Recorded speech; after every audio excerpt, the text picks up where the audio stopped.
अगर आप अपने आसपास एक समाज का हिस्सा नहीं बन पा रहे हैं, एकदम अलग थलग हैं और आपकी जिंदगी में समाज की भागीदारी नहीं है, शेयर करने के लिए, केयर करने के लिए कोई आपके पास नहीं है, तो आप अकेलेपन के शिकार हैं।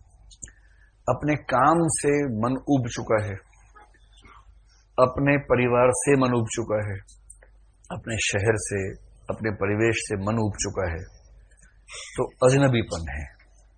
कार्ल मार्क्स ने इसकी खूब व्याख्या की है, हीगल ने की है, सार्थ ने की है, सबने अपने अपने नजरिए से की है, लेकिन सबने इसको एक बड़ी समस्या आधुनिक काल में माना है। आप लोग जिस उम्र में हैं अभी ये सब नहीं झेलना पड़ता होगा, लेकिन कुछ लोग इस दौर से गुजरते होंगे अभी भी, जो दिल्ली आए हैं पर जिनके दोस्त बन नहीं पाए हैं। जहां से आए हैं वहां से कोई और आया नहीं है कि उसके साथ दोस्ती कंटिन्यू कर लें। यहाँ एकदम अकेले हैं, जिससे बात करते हैं लगता है कि फायदा उठाने की ताक में है, वो तो दोस्ती वाला संबंध नहीं बन पा रहा। तो अगर आप ऐसी स्थिति में हैं या आपके आसपास कोई है, तो इसी स्थिति का नाम है एलियनेशन या अकेलापन या अजनबीपन। तो देखिए, अकेलापन ना बड़ी भारी समस्या होता है। वैसे एक शब्द और आपको बताता हूं, एक शब्द है लोनलीनेस, इसके लिए हिंदी शब्द क्या होगा? नहीं, अकेलापन, अकेलापन। और एक शब्द है सॉलिट्यूड।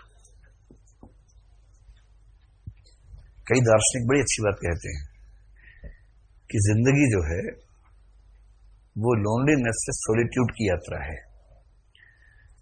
तो एक समय तक आपको अकेलापन चुभता है बहुत ज्यादा। आप में से कुछ लोग इस प्रकृति के होंगे कि अकेले होते ही परेशान होने लगते हैं कि है कोई नहीं है मेरे आसपास, कोई ना कोई चाहिए अपने आसपास।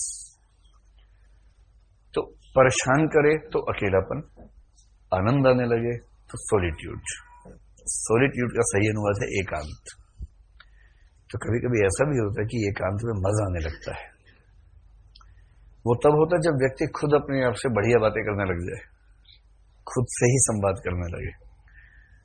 और वो स्थिति अगर आ जाए तो उससे तो बेहतरीन कोई स्थिति है ही नहीं। तब आपको समाज की बहुत जरूरत नहीं रह जाती। आप अपने आप में बहुत आत्मपूरित महसूस करते हैं, कंटेंट महसूस करते हैं। लेकिन वो स्थिति हर व्यक्ति की ना आती है, ना आनी चाहिए, वरना समाज बचेगा कैसे।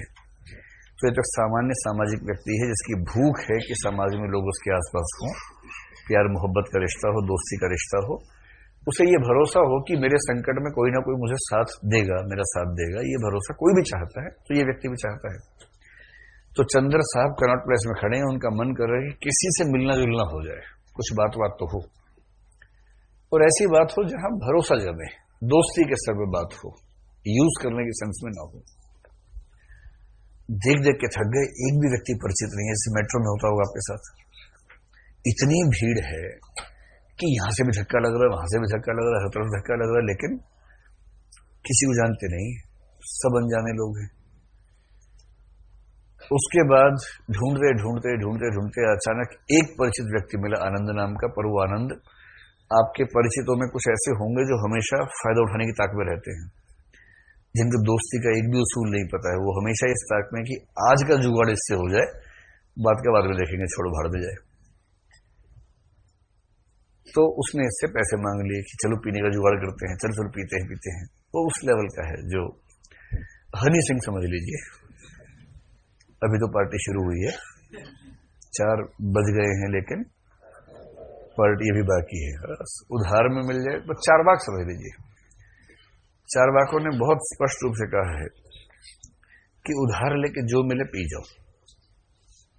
ऋणम कृत्वा घृतम पिबेत, भस्मीभूतस्य देहस्य पुनरागमनम कुतः, यावत जीवेत सुखम जीवेत। तो जब तक जियो सुख से जियो, उधार लेके घी पियो।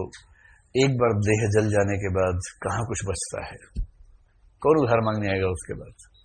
उधार लो, पियो और निपट जाओ, उसके बाद कौन पूछता है? तो आनंद उस प्रकृति का आदमी है, तो इसको उससे ना लगाव महसूस नहीं हो रहा। वो चला गया, जैसे इसने कहा पैसे नहीं हो, भाग गया वहां से किसी और शिकार की तलाश में। फिर थोड़ी देर में एक कॉफी हाउस में बैठे हुए एक आदमी को देख के इसको लगा कि ये शहर में जानता है। बड़ा खुश हुआ कि चलो एक आदमी शहर में जानता है मुझे। उससे हल्की फुल्की बात हुई तो उसने अचानक कहा कि आप तो कॉमर्स मिनिस्ट्री में है ना। अब इसको धक से रह गया, क्योंकि ये कभी कॉमर्स मिनिस्ट्री में रहा नहीं है। तो पता लगा जहां परिचय की गंध आ रही थी वो मतलब गलत फहमी थी। तब उसका दिल फिर टूट जाता है, सोचता है कि मैं क्या करूं, इतना अकेला हूं। तो सोचता है कि चलो अपनी पुरानी प्रेमिका से मिलके आता हूं, इंदिरा से। इंदिरा चाहती थी कि शादी कर ले, ये कमबख्त बेरोजगार था और इसने मतलब ये कि नहीं तुम्हारी जिंदगी में क्यों खराब करूं, ये वो ऐसा वैसा।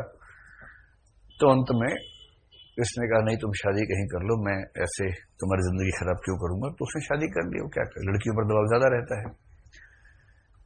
अब उसका एक पति है, घर है, वहां इसका जाना वैसे भी ठीक बात नहीं है, पर इसको कौन समझाए ये बात। 3 महीने पहले भी गया था। अब धीरे धीरे वो अपने नए घर में रम गई है, नए परिवार में रम गई है, तो स्वाभाविक है कि वो धीरे धीरे भूलने लगी है कि इसके क्या शौक थे, ये कैसा था। कोई भी तो भूल जाएगा, वो भूल गई। अब ये जा रहे रास्ते, बस कंडक्टर